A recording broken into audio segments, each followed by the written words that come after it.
Hello, this is the Che Katara channel. I said I would go live yesterday, but YouTube has a waiting period before they allow you to post the live stream, so I couldn't post one yesterday. And I tried the live stream today, but it didn't really work out for what I want to do. It's a little bit easier to tape the video here, and besides, nobody's watching these videos anyway. So if you listen to this video, I promise you, this is going to offer quite a bit of information that could be useful to you. And if it's not useful, I would love to hear why. I'll give my email at the end of the stream. Okay, so if you don't want to watch the stream, you go straight to the email and, make fun of me or something if you're bored.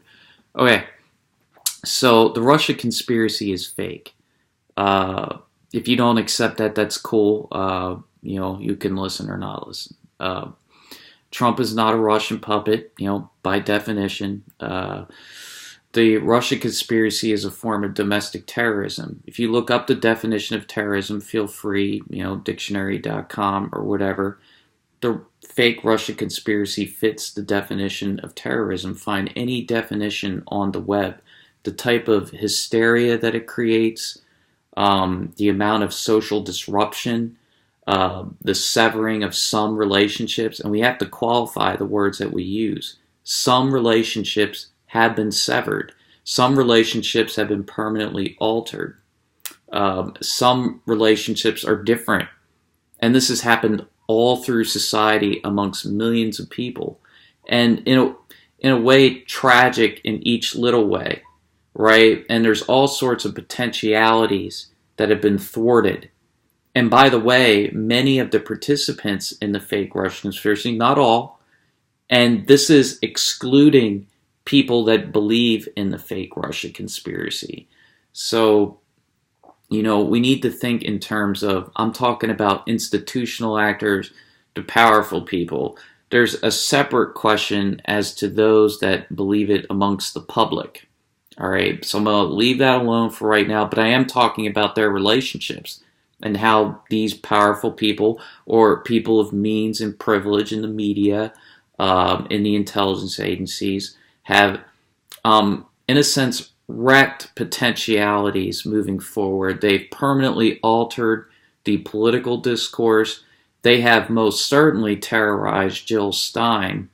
If you go back, now I don't remember the exact date because my memory, a lot of things go together, but Jill Stein appeared on CNN, and if you, the time that I'm thinking of, now I don't know how many times she's appeared on CNN, but there was a time I saw her appear on CNN, and her voice was quivering a little bit, like that was fear, like that was real fear. She was being badgered about the Russia conspiracy, and she's explaining the absurdity of it.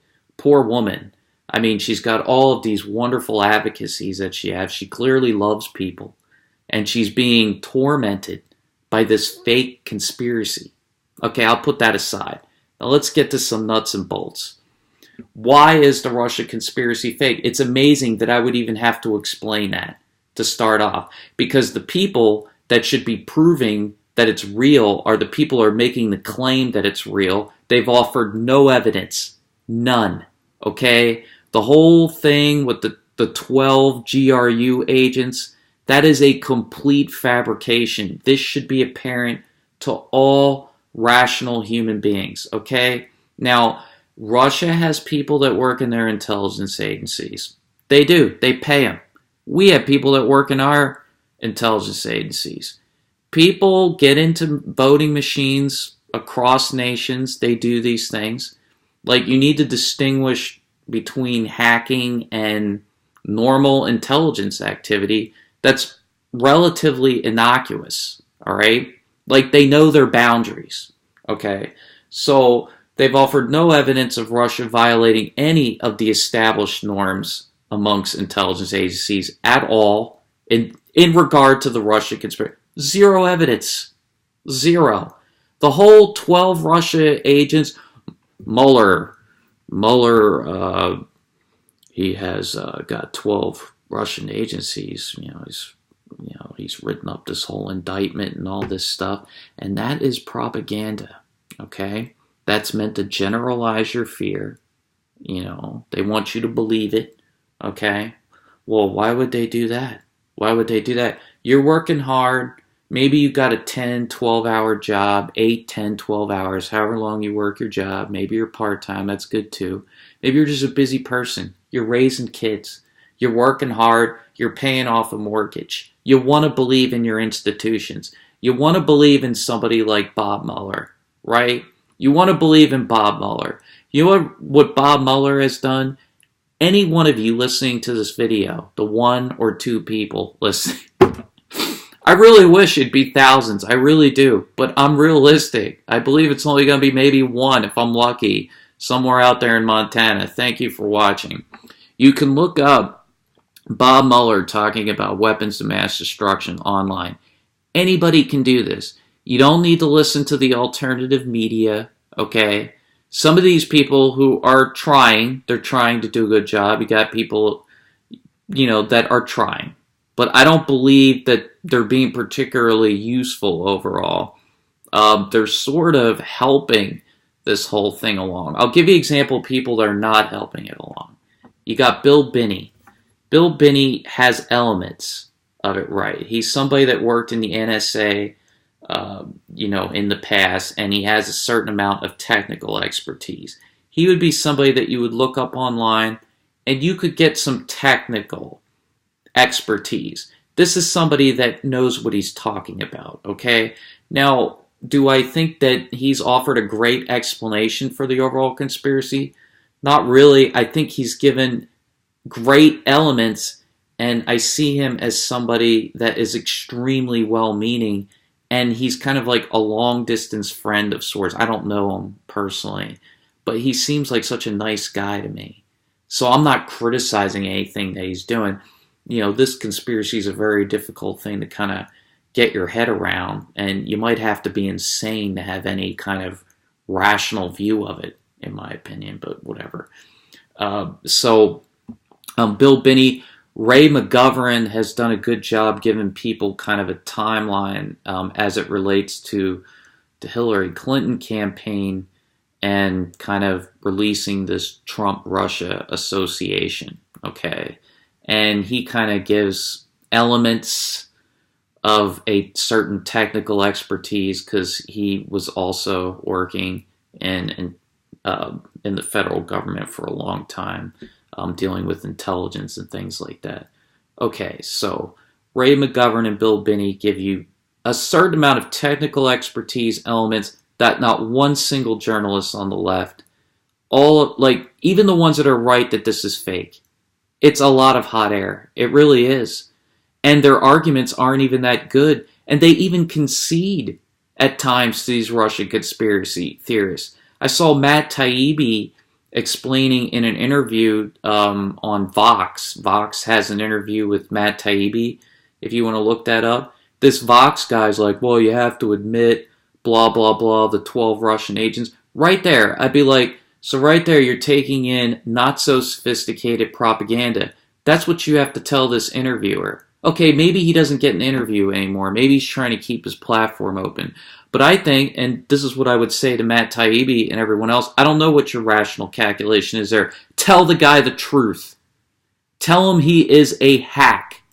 He's a hack, okay? He is literally asking you a question from something that is a propaganda operation against the American public. That 12 GRU agent indictment is a propaganda operation against the United States public. I would like it, interviewer, if you would not participate. How would that be? Like, could you be a journalist? Could you possibly be a journalist and not participate in this? Because that is embarrassing what Bob Mueller has done. Now let's get back to Bob Mueller. I realize a little bit rambling. If you look up online the weapons of mass destruction thing, and criminal, by the way, to lie about that because we went to war, violates all kinds of international laws and the United States Constitution by definition. If you look up Bob Mueller, lying about the weapons of mass destruction. You can find YouTube videos. In fact, you can find transcripts from congressional websites.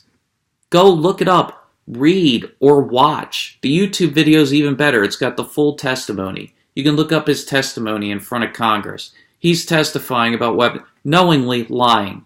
And we know this because we've had people that have leaked from this. Well, we know John Kiriakou, who was high up in the CIA. We have him in particular leaking about the knowledge of analysts coming up with different conclusions as to the weapons of mass destruction. So, with that being said, you have the different conclusions. You can't definitively state anything, okay? And they had no evidence. They never had evidence. And he's stating that, you have the weapons of mass destruction and, we believe Saddam has this and he has the public all geared up for war. And we need not review the whole historical record, although it's, would be fruitful. I believe people like Noam Chomsky have done a good job reviewing the whole, they basically got people to believe that there was, like the 9/11, it was like fear association. People were, it wasn't the whole public, but I forget what the polling was because we're going back many years. But it was something like more than half the public or something around that number was associating Iraq with Al Qaeda, which was total lunacy. Like so you had all this as part of the gear up towards the war. You had the weapons of mass destruction lie, and all that. But with Al Qaeda and all that. So to get back, to lie to go to war is a war crime. Like, that's a war crime. Now, many of you listening, maybe you've committed, John Kiriakou's throwing out a statistic. The average American per day commits 3 felonies. Or something like that, okay? So crime, there's crime on the books. And there's crime that we're kind of willing to live with as a society because it would be too costly to put everybody in prison. That's a whole other question. But many of you have not committed anything remotely close. Like lying to go to war devastates millions of lives. Not to mention the thousands of American soldiers that died, right? The casualties, the living wounded that have come back, right? Where they have to live a certain life after seeing certain things inside of Iraq. The PTSD within Iraq itself, which is the most important aspect, and the one as moral actors that we should be the most concerned about, that many in the population live with that. It would be hard to see a neighbor, in the streets. I don't know what YouTube would allow me to describe, but they saw horrific things. Things that you wouldn't want to see once in a lifetime. And many of these people probably saw it many more times than one time.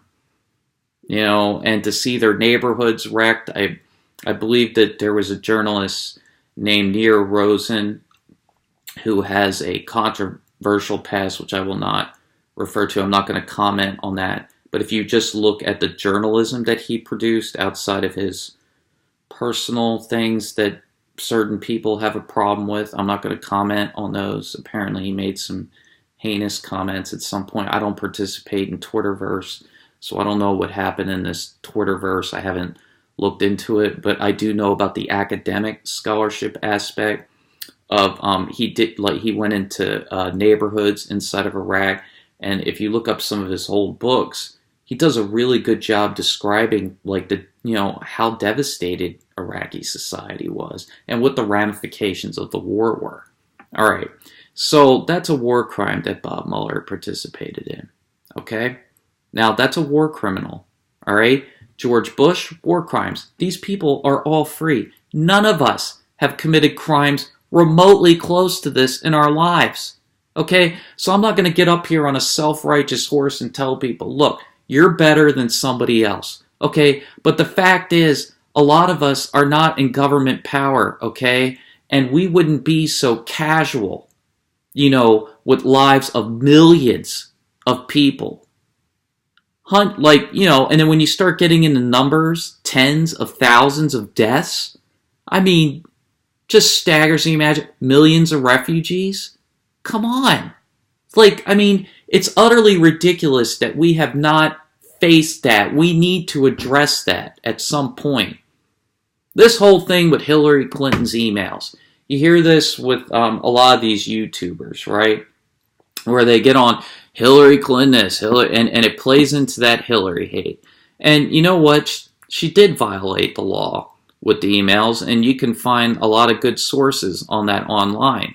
But comparatively speaking, we've never even had a trial for what happened with Iraq. That is that makes Hillary Clinton's emails look like absolutely nothing.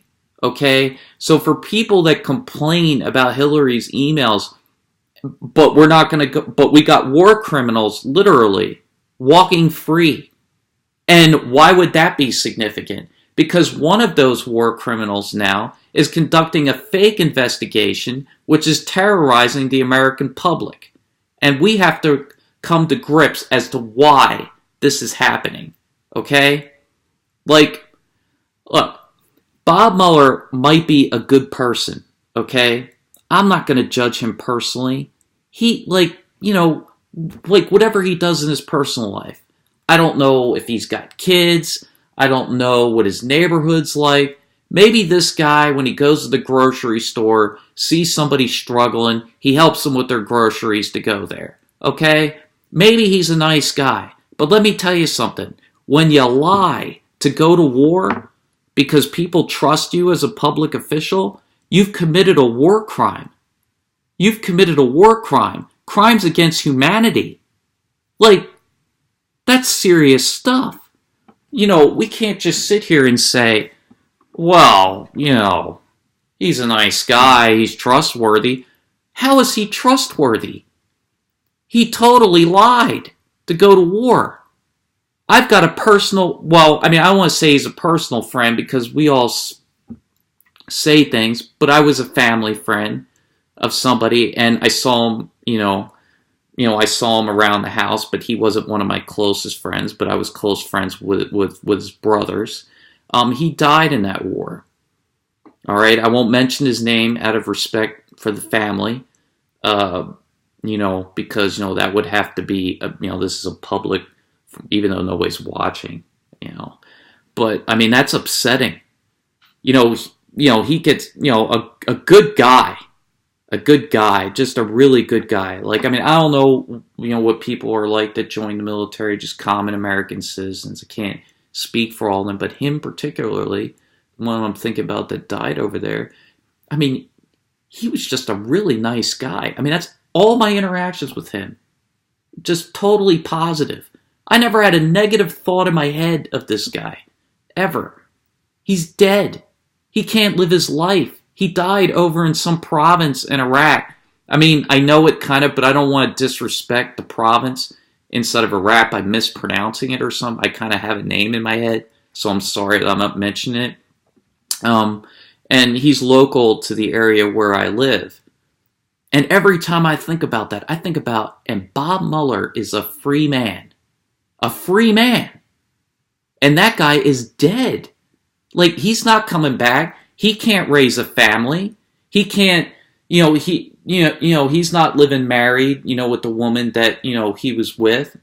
He doesn't have all those future interactions with his family. His life has been extinguished. Along with, untold thousands of Iraqis. We don't even know how many Iraqis died over there. How many Iraqis have never come home? We don't even know. Where are the reporters? Where was the follow-up with all that? Oh, but we were subjected to, I want to say in 2005, this whole, they pulled a British representative, Galloway. His name is eluding me.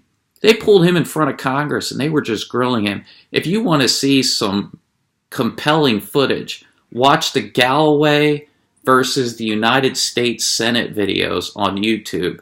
And I'll tell you a lot about your government. Because I thought Galloway made him look pretty bad. But anyways, so I've established the fact that Bob Mueller's a war criminal. I mean, there's just no doubt about it. I mean, you lied in front of Congress about weapons of mass destruction. And I mean, it's not just him, okay? Like, you've got Donald Rumsfeld, Condoleezza Rice, George W. Bush, the infamous Dick Cheney, Donald Rumsfeld, well, I already said his name, Paul Wolfowitz, like, I'm sure that I've left off a lot of names. Tenet was working for the CIA. I think he was the CIA head at the time. These people have never had their day in court. Like, you can't just lie to go to war and now George Bush is like painting pictures or something, or was he doing drawing? I don't even know. I can't even look at it. It makes me so sick.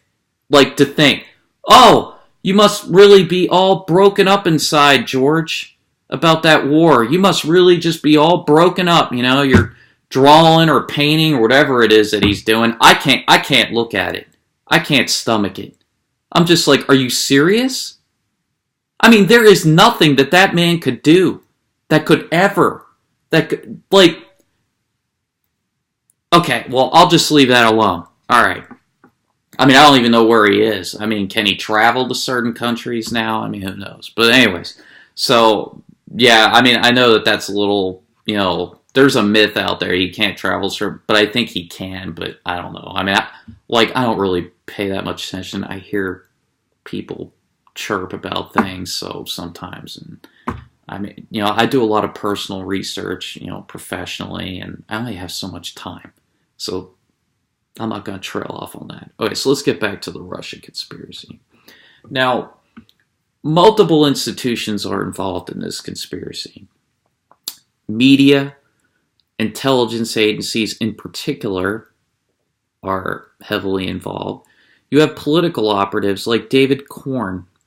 Now, if you want to read a totally shameless piece of agitprop propaganda by David Corn, he published something October 31st, 2016 in Mother Jones.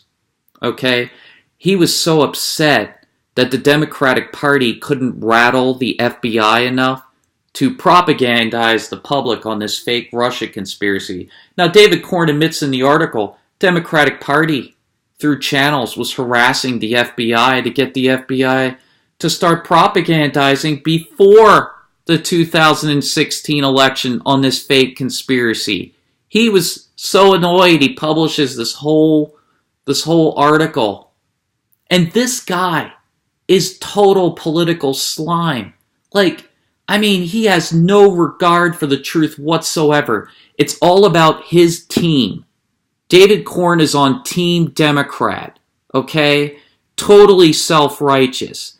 Not even concerned about whether this is true. Just the ends justify the means. Destroy Donald Trump. I don't even want the potential of him getting elected. All right? Now, you're getting in a whole political game there. Why does the FBI hold off before the election? Why? You clearly have certain people working at the highest levels that don't like Donald Trump. I did not vote for Donald Trump. I'm not going to criticize anybody that voted for Donald Trump. I'm here to listen. I listened to Trump voters. I listened to Hillary Clinton voters. I listened to Jill Stein voters.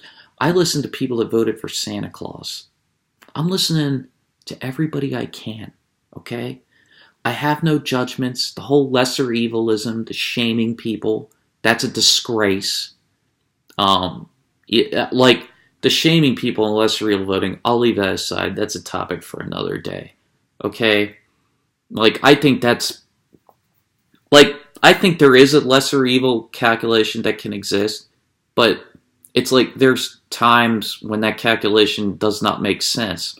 I thought in this election it didn't make much sense in terms of moral imperative because it's like picking groups. Like certain groups might be better off with Trump, and then you have a conscious raising aspect that goes along with that. Certain groups are better off with Hillary, but then you got many more that are worse off in terms of their work prospects, which devastates their lives. I mean, you're talking about tens of millions of people that we were facing another generation of devastation in terms of opportunity. And then, you're weighing these things. And Hillary Clinton was going to deport people, and she was going to do certain things with the border issue, and she wasn't going to do things to help those countries fix their economies. So it's like Trump's horrible on immigration, Hillary's horrible on immigration. Hillary's better maybe in some respects, but it's like, and then you're weighing certain groups against others, and the whole lesser evil thing, and then you got consciousness raising, like where are we going to be in 8 to 20 years? Would we be better off without Hillary Clinton? I thought that was a possibility. But anyways, maybe we were better off with her. That's what I'm saying. I'm saying it wasn't clear. So why browbeat people with the self-righteous lesser evilism? But let's put that aside.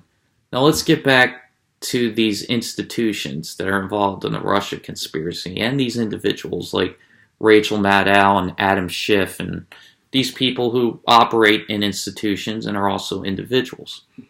So Harry Reid in 2016 was upset because he was rattling the FBI's cage to get the whole fake Russia conspiracy out there. So he wanted to completely alter the election. It wasn't good enough that Hillary Clinton was in the lead or that you could run on issues. You need a fake conspiracy to just totally stop this insurgency within the Republican Party. Okay, fine. And you have some Republicans that wanted that to happen, that were participating in it, because they see Trump as an insurgency within their party. Although Republicans would be better to speak about that. I'm not a Republican and I'm not a Democrat. All right. So these institutional actors, you have MSNBC, CNN, a slew, major media, even Fox News to a certain extent, although Fox News has other programs that are, they're trying to expose the conspiracy, but they expose it within a limited spectrum. It's kind of funny to watch because Fox News almost naturally wants to hate Russia, the Russian hordes, those those commies, I grew up hating those, some of the older people on Fox. I grew up hating those people, like it's almost natural in their blood to buy a Russia conspiracy, but now it's being directed towards their party. So now they're, against it. They're exposing it. Hold on for a second. I have to do something.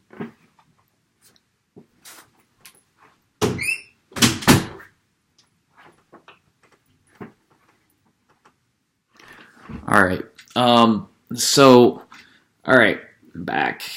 So natural in their, their institutional blood, to do stuff like that, to be against the conspiracy, so to speak, or to be for the conspiracy if it was directed at the Democratic Party.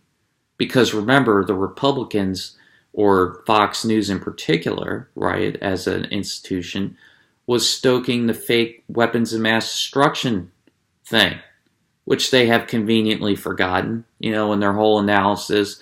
We're here for the truth and all this stuff. Well, when the time came down to it to prevent the country from going to war, you guys were completely rabid and sucking up to the Bush presidency. So it's amazing how all that consciousness is just left. That's another reason why I think we need war crimes trials, is to relive that. We need to bring that back.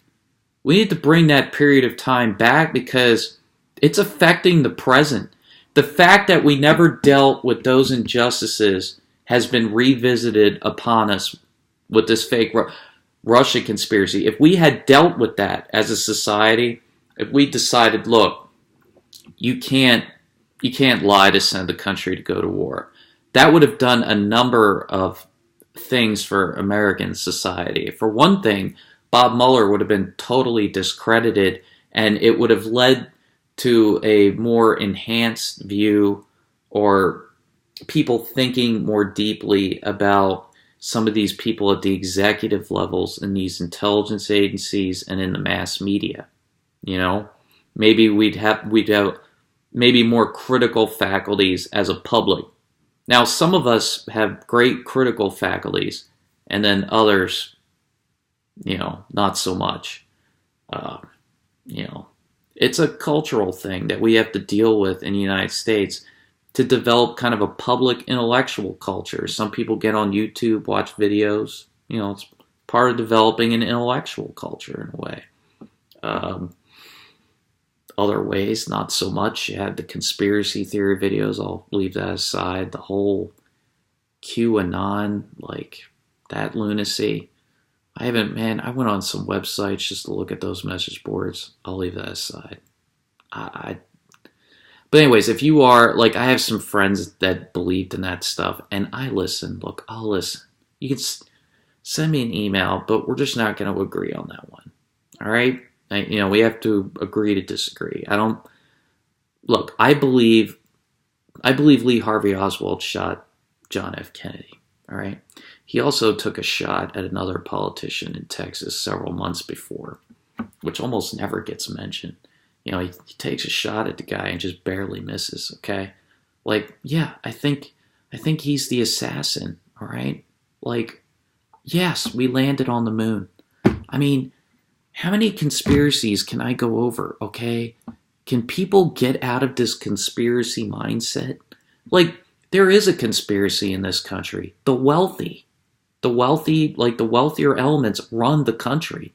Like, if you look at studies have been released in mainstream institutions, mainstream academic institutions from major universities, showing that policy, as you move up the income scale, gets more and more formulated towards the interest of the upper middle class to the wealthy. And then once you get to like a fraction of 1%, it's like off the charts. These people are like making policy for God, won't say that.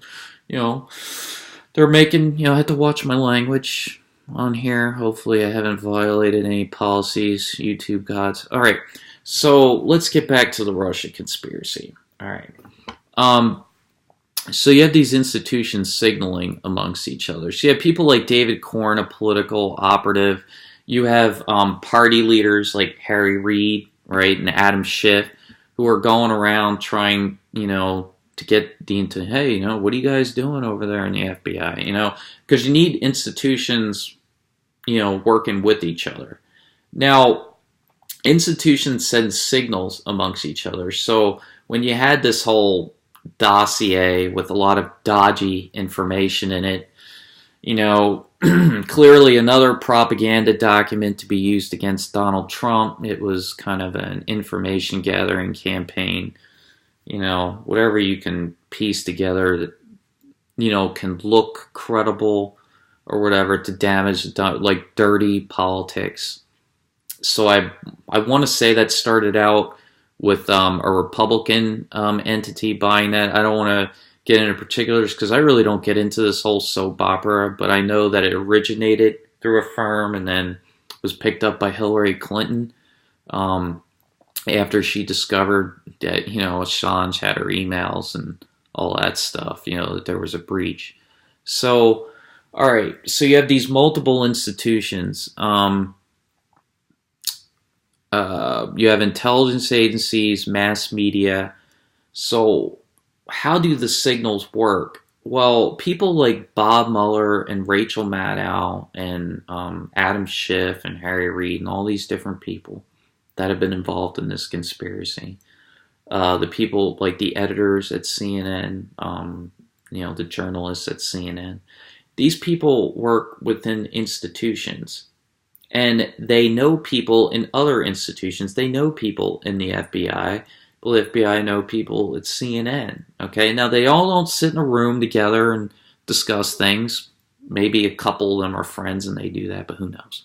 All right, but anyways, they know, they have an idea of what's acceptable in these institutions, and they have an idea of how these institutions function. So there's a lot of people over at CNN that have ideas about how the FBI functions. And they even have some friends in the FBI.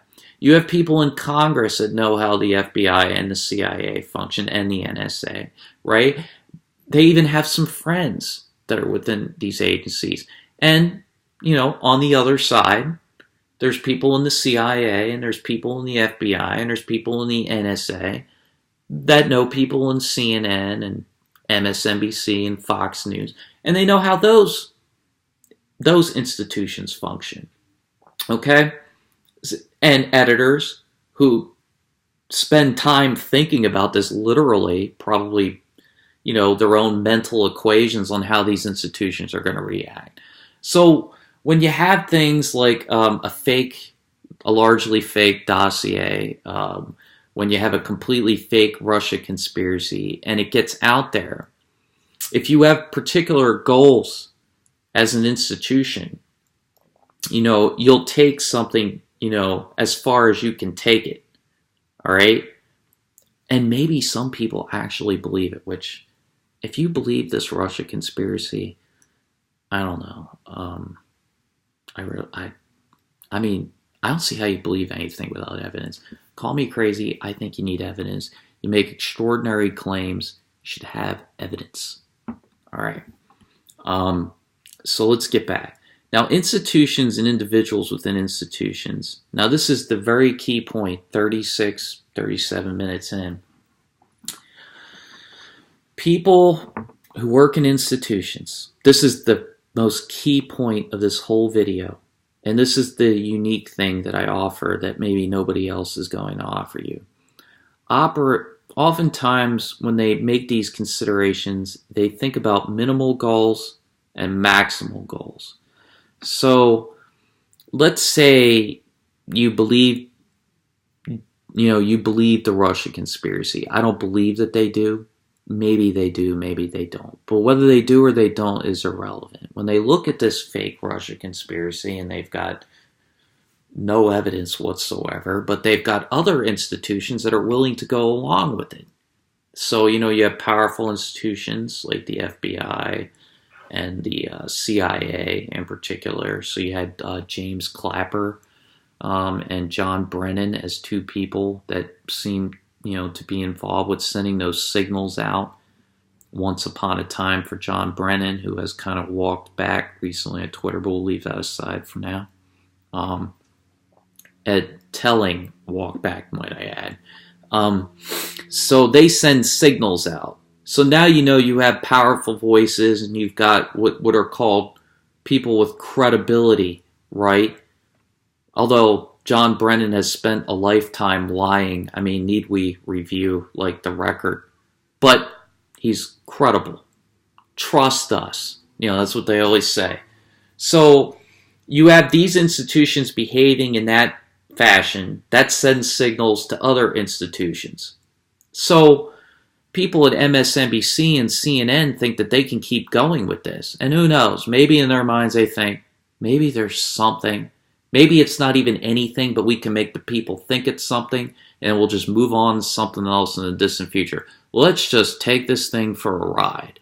Well, what a ride they've taken us on in year 3 of the fake Russia conspiracy. So they have minimal goals and maximal goals. When you think of CNN, when you think of Fox News, when you think of Robert Mueller participating in this investigation and his band of, what do you call these people? Lackeys?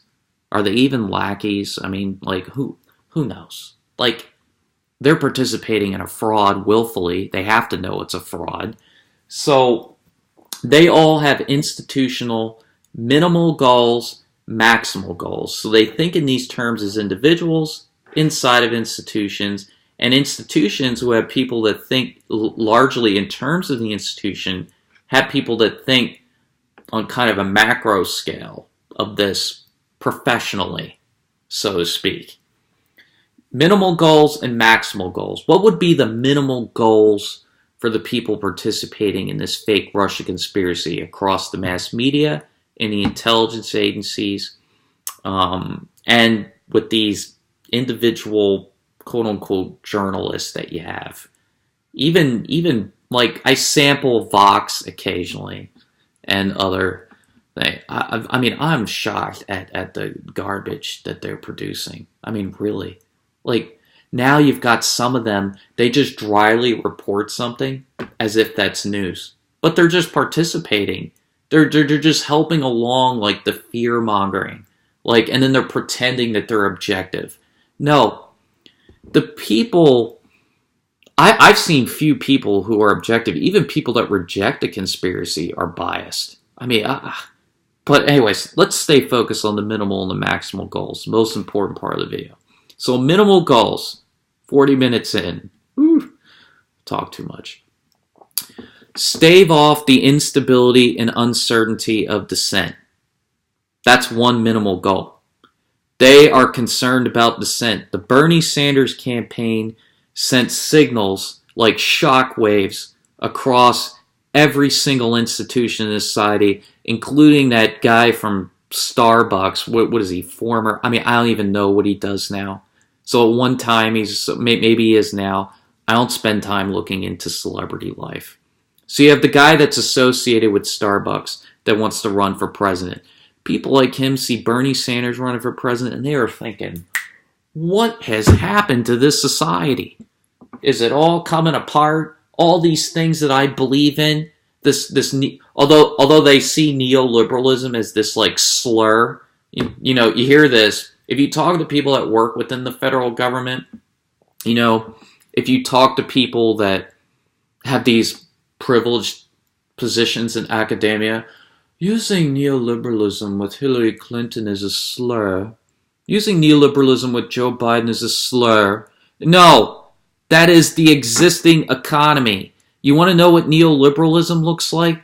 Go walk outside, go talk to some workers working at Target, working at Walmart, go talk to the unemployed, go talk to the homeless, go talk to whoever that is out there. Go walk around the stores, the shopping malls. You want to see neoliberalism in action? It's your economy that you have right now. The public, as a mass, has virtually no say in how their economy goes, what policies are made, and so on and so forth. These are made by wealthier elements, okay? Major corporate, financier type elements. You know, these are the people that are largely making the policy, all right? Now, a lot of people believe in democracy, and then they come at you with this whole republic thing, but whatever, all right? I believe in democracy. There's my bias. I believe we should have a say in how we live, okay? Now, that's where I stand. Now, if you come up to me with something compelling that, you know, that could delegitimize that position, I'm willing to have the conversation. We can talk about it. But I think we should have a say in our economic governance and so on. So neoliberalism, as it continues, is a key aspect to the minimal goals. They want to see neoliberalism continue, and there's this odd phenomenon going with wealthier or more well-off type liberals, many of whom support Ocasio-Cortez. Now, this is like a paradox of stunning proportions. They love, naturally, Hillary Clinton, Barack Obama, Joe Biden, whoever they pick. These are all neoliberals, okay? Donald Trump is a neoliberal. Now, that might be hard for a lot of his supporters to hear. He's a neoliberal. Like, he does not, like, he's not getting the inputs for the economy. Now, there's populist elements to his economics, and he's considered a threat by the neoliberal establishment. But people need to think in terms of, if Donald Trump is a threat to the neoliberal establishment as it exists, does that mean he's not a neoliberal? No, that doesn't mean that at all. And I'm shocked by how a lot of people are not able to deal with this. I think people see things more in like teams. Like, I'm on this team, you're on that team. If Trump's pissing these, or if Trump's making people mad, right, he's making people mad here, then he must be against that or something. But that's not how the world works.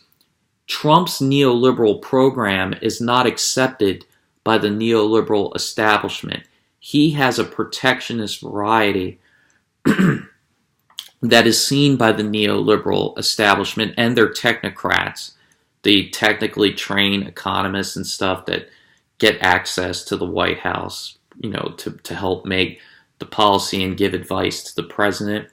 These types of people reject Donald Trump's type of protectionist economics. Now, I won't get into those drawn out details, but this is to help understand the minimal goals of the Russia conspiracy. Now, let's walk back a little bit.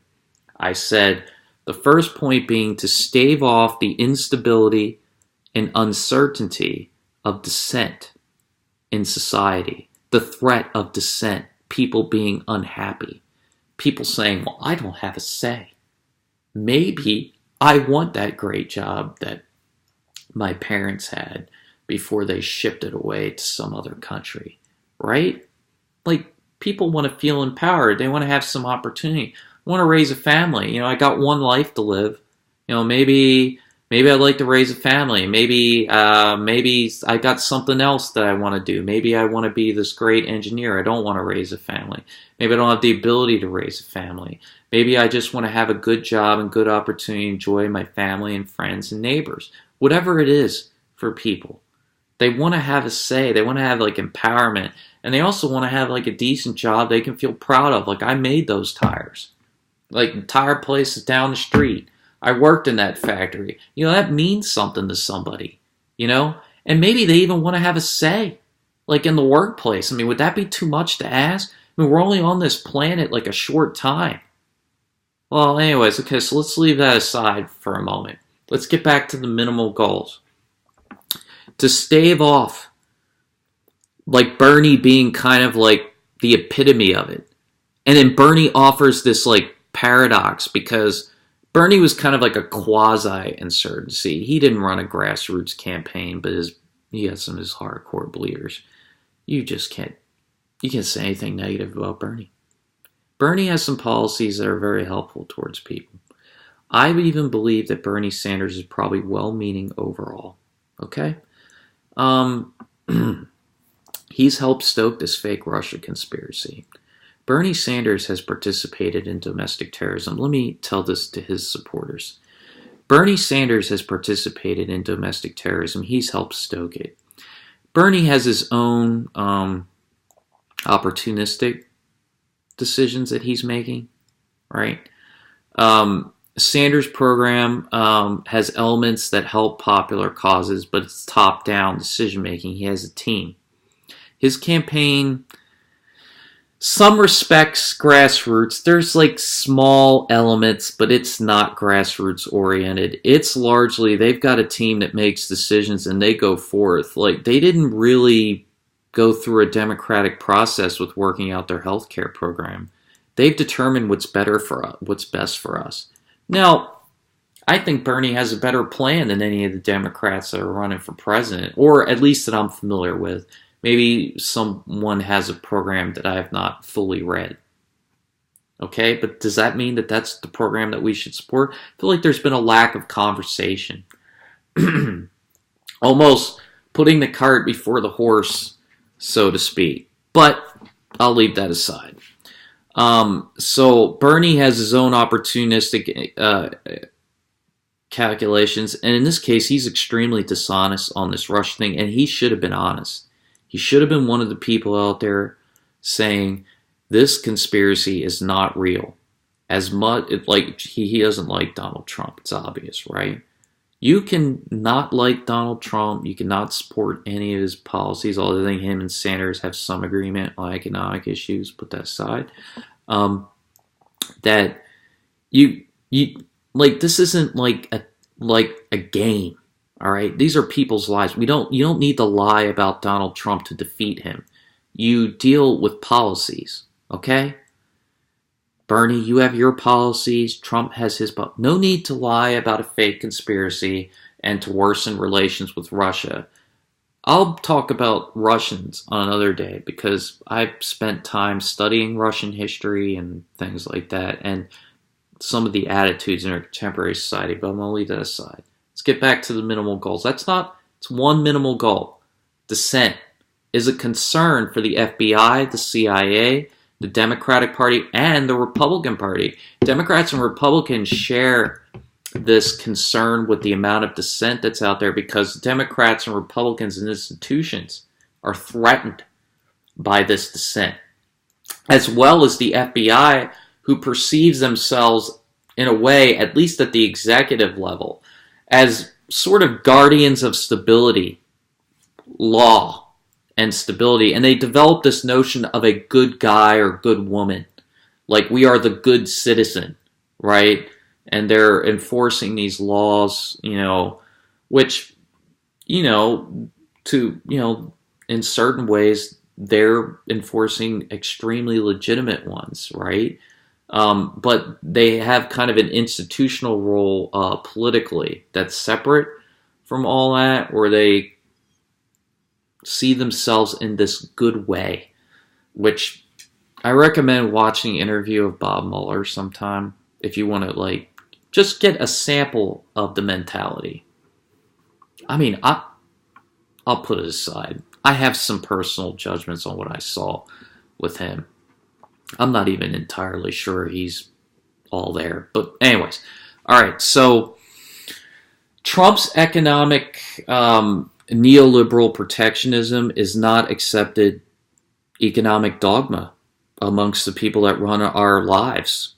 Trump's a threat. I mean, he is a real threat to these people. They want him destroyed. And not just the Democratic Party. There's substantial elements of the Republican Party that want Trump destroyed, and they cannot even see that he's offering an alternative vision for the future. Now, I don't subscribe to the Trump vision. All right, I'm not a supporter of Donald Trump. I listen. I'll listen to Trump. I'll listen to his supporters. I'm not on with the Trump vision. But he's offering an alternative vision. And if the Republicans were smart, which I'm starting to wonder if they are, they would start listening. Because this guy is trying to help this party from avoiding, oblivion, essentially. Because the Republican Party, as we speak, and I'll put aside the social issues, those contentious social issues, I'll stick with the economic issues that are more involved, I believe, with this Russia conspiracy. The Republicans largely represent the super wealthy. I mean, and so do the Democrats. Okay, I'm not drawing partisan lines, but they are really you need to get a telescope and you're digging into one of those holes that are out there in outer space. I mean, it's just, whew, they are way for the super wealthy. I mean, we got people, so Trump's program is a threat to that in ways. All right, even though Trump's program policy is still being made by the super wealthy, but it's not the kind of policy that is dominant amongst the establishment, okay? The dogma, the neoliberal dogma. His type of neoliberalism is kind of a clunky, that's not come on, buddy. That's not what smart people believe or whatever. That's their whole attitude towards it. Well, that's just stupid, Okay, anyways. Populist. Does have elements of populism in it. So a second thing is, Trump's broad agenda, by definition, because of the dissent, because of Trump's challenge to, as a representation of an element of dissent, you have dissent on the left, the right, or people who don't identify with an ideological spectrum. Don't need an ideological spectrum to talk about dissent. People all over the place, there's dissent. Trump's broad agenda as a minimal goal for Rachel Maddow, CNN, MSNBC, at the executive levels of the CIA, especially under Obama with John Brennan, and as we see with the Peter Strzok revelations along with Lisa Page, if I got her name right, if I got it wrong, I'm sorry. We see that at executive levels, there are people that believe that Trump's broad agenda must be severely damaged and compromised. And the minimal goal of this Russia conspiracy is fake Russia conspiracy that it is, and they even know it's fake. They'll run it out as far as they can. They'll take it as far as because it's caused substantial damage. This fake Russia conspiracy altered elections in 2018. There were elections that were altered by this. It's damaged the Republican Party and Donald Trump significantly. I mean, this is substantial damage. So that's a minimal goal. Another minimal goal would be access to dominant institutions by executive level employees at the CIA and FBI. They want to keep their access. Trump threatens that. With Hillary Clinton, a lot of these people would have maintained their access and maintained the same type of, I guess, the ways of life that these people were living at the executive levels, and when they go through those revolving doors in the private industries where they make millions of dollars, consulting or whatever it is that they do for these businesses. So when they flip over into the private sector, they sell their, they got access to information, and then, some of these people want to keep working in these institutions, and with Trump, they believe that this stuff can be threatened, like this whole way of life. So a minimal goal would be to maintain that access and kind of a control and kind of an influence on society, and something that they're proud of. Like, it's kind of like, this is the kind of society that they want to live in, and Trump's like threatening it. And then there's also like this aspect, I believe, of Trump's like dirty I don't call it dirty, but it's like he's up there mocking people and making it into a reality TV show. That just really offends these elites and the people that are quote unquote representatives in Washington, or people part of the bureaucracy, the technocratic elite. Just really offends them that Donald Trump is president. There's substantial, like, bipartisan contempt for Donald Trump that exists within our federal government, and not just the people that are politicians, but in the federal bureaucracy. So that needs to be considered too. So, I got to start winding down this video. So I've reviewed the minimal goals. These people have minimal goals. So it's not just some absolute thing, this Russia conspiracy. Like, they don't go in, gonna achieve this. Like, they don't see how far they can ride it. And they have achieved their minimal goals. Their minimal goals have been achieved. Now, do your minimal goals fit your long-term vision of your institutions? And, sometimes in life they don't. I mean, it's funny how those things work. They could be leaving that in jeopardy. Because will the media end up discredited? So now you'll see the media, which also understands how the American public kind of thinks and how they behave and their short attention spans, and hard workers.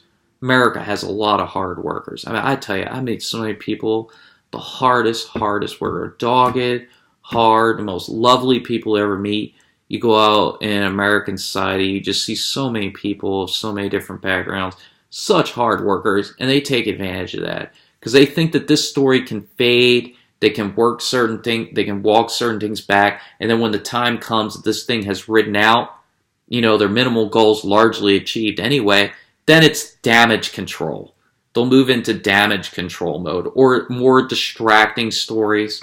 They'll just maybe even continue with it. We don't even know how they're going to behave. They're going to try everything in their arsenal to make sure that they sustain the least amount of damage from this embarrassing credibility question that they now face in the mass media and journalists on alternative media. Untold numbers of people, and even those journalists in the alternative media who are now wagging their finger about how the Russia conspiracy is fake and you should have known better, and I didn't believe it. I was tweeting on Twitter. Well, I got news for you. I saw a lot of you people in the alternative media, and you weren't giving great explanations. I mean, I applaud you for challenging the conspiracy and saying we need to maintain our rationality, right? Like, I applaud that, but let's not be too self-righteous here. Let's try to deal with what the truth of the matter is, and to think maybe a little bit deeper about it, because this is a very shocking thing that has occurred. All right, so my video's got to start winding down soon. Now, the maximal goals of what these people hope to achieve, I'm going to talk in another video, because this has gone on about an hour. I'm going to try a live stream. I tried one, and it was just a little awkward. It was a little bulky on my computer. I've never done this before. And if you've gotten this far, I really appreciate it. Now, I haven't, like, I'll think about these minimal goals more, maybe add more over time. I'm just thinking about this now. So, this is how people kind of think. Now, I'll give you one maximal goal before I leave because there's many. I've got a list of maximal goals. One that I have here is the marginalization in perpetuity of third party challenge. Donald Trump is considered a third party. He's not considered a Republican. He's just not. That's how the establishment sees him. And Jill Stein needs to be marginalized, although she has been effectively marginalized, but they will not rest. They will continually marginalize her. It's not good enough how marginalized she is. Because you know what? I've done some door knocking for a political campaign, which I will not mention. That was more of a populist-oriented campaign, and it was not a Republican, I'll tell you that. And I'm not a fan of the Democrats, but I did go door to door, and I went to because I wanted to hear what people had to say.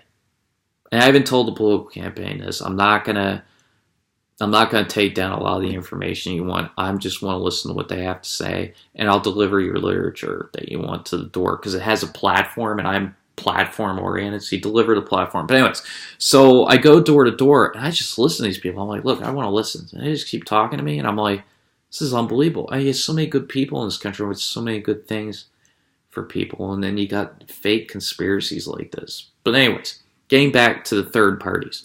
So Sanders is considered to a certain extent a third party, though by participating in the Russia conspiracy, he certainly tries to join his friends, Harry Reid and all these people. It's cute, Bernie.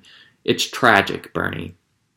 If you had come out against this Russia conspiracy, I tell you, that man would have, and this wouldn't be an incentive to do it, but he'd be doing a lot better in the polls right now. I mean, he may win because these are horrible candidates on the Democratic Party side. But anyways, like Buttigieg playing the whole identity politics thing. Well, I'll talk about that in another video. All right.